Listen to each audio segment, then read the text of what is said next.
Everyone, আমি আলিশা। আর আজকে আমি চলে এসেছি একটা ভুরি ভোজ মিনি ব্লগ নিয়ে। তো 23শে জানুয়ারি 26শে জানুয়ারি কি খাওয়া সেগুলোই তোমাদের সাথে শেয়ার করবো। 23শে জানুয়ারি ছিল সরস্বতী পুজো প্লাস সুভাষ জয়ন্তী। তো সকালবেলা পার্থিব দাদের বাড়িতে অঞ্জলি দিতে গিয়েছি। এখানে ভোগে খেয়েছিলাম খিচুড়ি, লুচি, সুজি, মিষ্টি, ফল আরও অনেক কিছু। রাত্রিবেলা গিয়েছিলাম বুক ফেয়ারে যাবো আর খাওয়া দাওয়া হবে না, এটা তো হতেই পারে না। গেলাম মিয়ামরের স্টলে, যেখানে কিন্তু তিল ধারণের মতনও অবস্থা ছিল না। সেখান থেকে নিয়ে নিলাম বুক ফেয়ার স্পেশাল এই পেস্ট্রিটা, যেটা কিন্তু খেতে অসাধারণ ছিল, মাস্ট ট্রাই।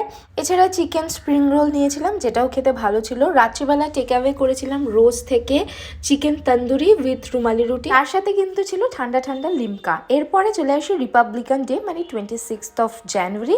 সেদিনকে বর্ডার 2 দেখতে গিয়েছিলাম।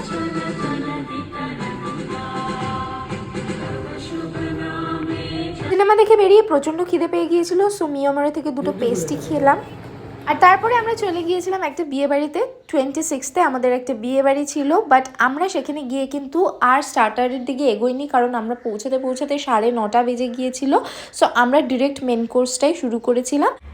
মেন কোর্সে ছিল বেবি নান, কিমা চানা, মিক্স ভেজ আর ফিশ ফ্রাইটা তো খুবই ভালো লেগেছিল, আমি দুটো খেয়ে নিয়েছিলাম। এরপরে ছিল ফ্রাইড রাইস, আর তার সাথে ছিল হচ্ছে গিয়ে মাটন কষা। মাটন আর ফিশ ফ্রাইটা কিন্তু শো স্টপার ছিল, দুটোই প্রচণ্ড ভালো হয়েছিল, প্রত্যেকটা ডিশই খুব ভালো হয়েছিল। এখানে দেখতে পাচ্ছ আমি আর শান্তনু খাচ্ছিলাম এবং খুব এনজয় করে খাচ্ছিলাম। আর এরপরে দেখো শেষ পাতে ছিল চাটনি আর পাঁপড়। আমি অল্প অল্প করে চাটনি পাঁপড়টা ট্রাই করেছিলাম। আর এখানে রসগোল্লা ছিল আর সন্দেশ ছিল মিষ্টিতে, যেটা আমি স্কিপ করে গিয়েছিলাম। যেটা একদমই স্কিপ করিনি সেটা হচ্ছে আমার অল টাইম ফেভারিট আইসক্রিম আর পান। এরপরে খেয়ে দিয়ে বাড়ি চলে আসলাম। দেখা হচ্ছে নেক্সট ব্লগে। বাই।